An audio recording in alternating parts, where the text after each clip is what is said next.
Hello there, and welcome to this video on the Daystate Huntsman Revere. In this video we're going to be detailing the process of adjusting the trigger. The first thing we're going to do is cock the rifle and then fire it into a nice safe backstop. Once that's done, we know that the rifle is unloaded, decocked and safe to work on. The next thing we'll do is flip the action on its end and remove the stock. We'll stick this over to one side. Next thing we'll do is remove the trigger guard using a flat-bladed screwdriver. With that done, we expose the 3 adjustment grub screws that are present within the trigger. This back one controls our first stage movement. This one here controls the position of the trigger blade. And then the final one at the front here controls our second stage. The first stage trigger adjustment, which is this one at the back, can be turned clockwise to decrease first stage travel and counterclockwise to increase first stage travel. The middle adjustment grub screw, this one here, can be used to move the trigger blade forwards and backwards, and adjusting it counterclockwise moves the trigger blade forward and clockwise moves it back. And finally we have the second stage adjustment, which is this one at the front. To adjust the second stage we do need to remove a locking grub screw that's installed over the top of it. And there we have it.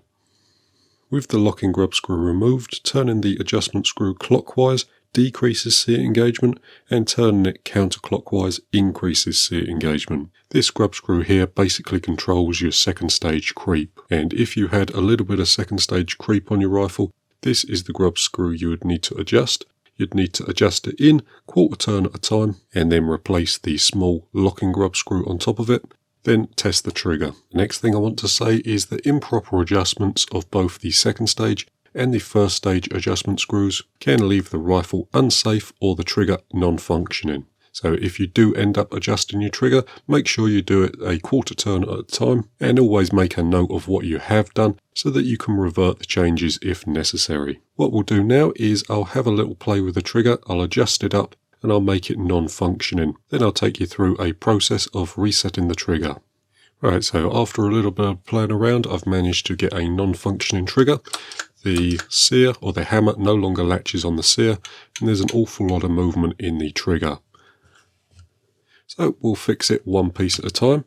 The first thing that we're going to do is adjust the second stage adjustment, and we're going to get the grub screw just proud of the sear. So about there.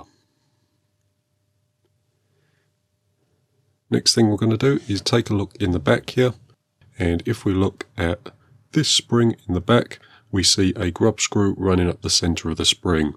What I'm going to do now is adjust the first stage adjustment until the grub screw is just protruding past the back of the trigger blade.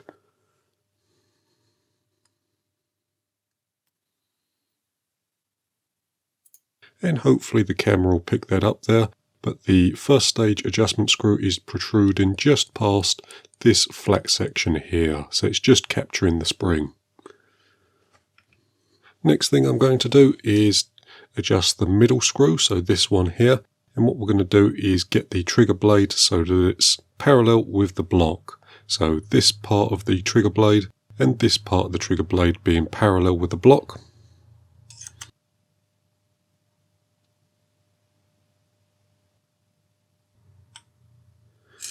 And about there looks good to me. That looks pretty parallel to me, so we're going to be leaving it there.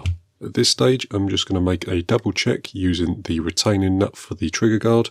We're going to put that in the slot at the back and slide that just past the trigger blade. Make sure it still fits, which on this rifle it does.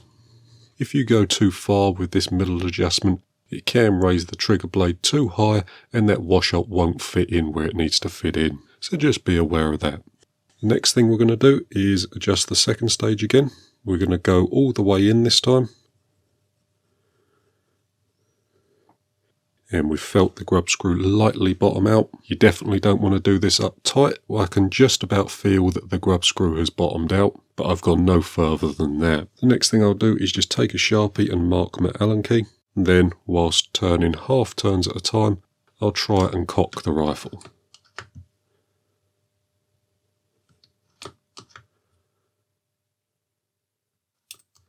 And right there, the sear has latched on the hammer. And if we pull the trigger is now functioning again. What you saw me do there was just decock the rifle. So all we need to do to decock the rifle is cock it. Then whilst holding the cocking arm back, we'll lightly press the trigger.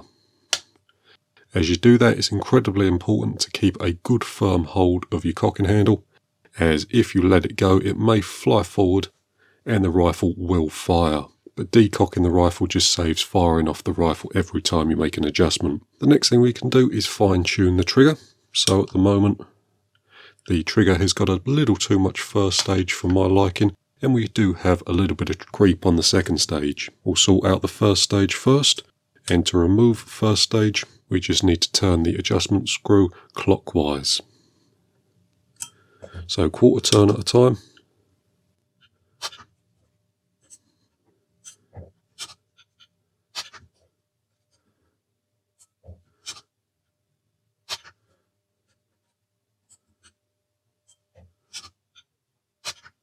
And there we have it. I've got a nice short first stage, so I'm going to leave it there. Next thing we'll do is get the creep out of the second stage. To do that, we need to insert our Allen key into the second stage adjustment, which is this one at the front. Then little adjustments at a time.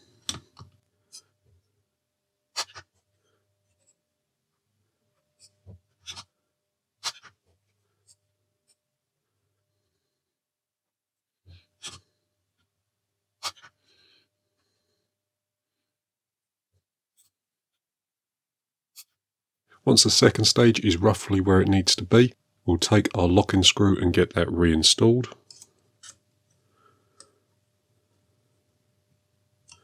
And then we'll check to make sure that the trigger hasn't moved.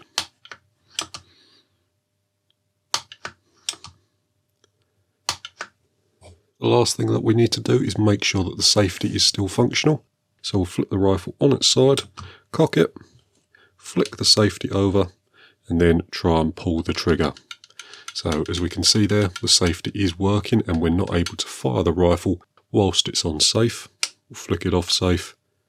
And as you can see there, the safety is still correctly working. If the safety wasn't working correctly, you'd simply need to alter the length of this bolt. That'd be done by loosening the locking nut.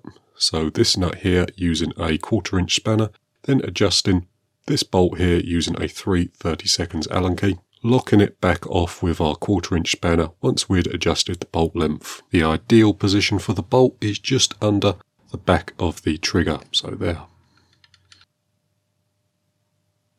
With that all done, we'll get the trigger guard reinstalled. To do that, we'll take our black nut, put that in the front there, drop our trigger guard over the top, and then do the 2 bolts up using a flat bladed screwdriver. Now the position of the trigger guard is slightly adjustable, so just make sure it's lined up with the trigger housing. Next up, we can get the stock reinstalled. So we're just going to drop the stock over, put our stock bolt in, and then get that done up with a 5mm Allen key. And there we have it. You can still adjust the trigger whilst the action is in the stock, and you can get to all of the trigger adjustments using these 3 holes in the bottom of the trigger guard. The only other thing that I will mention is that if you have too much first stage on your rifle, you may not be able to pull the trigger with the action in the stock and the trigger guard fitted. What will happen is when we pull the trigger back, the trigger will hit the trigger guard and stop it from firing. To fix that, you simply need to reduce the amount of first stage travel that your trigger has. But R1 works nicely in the stock.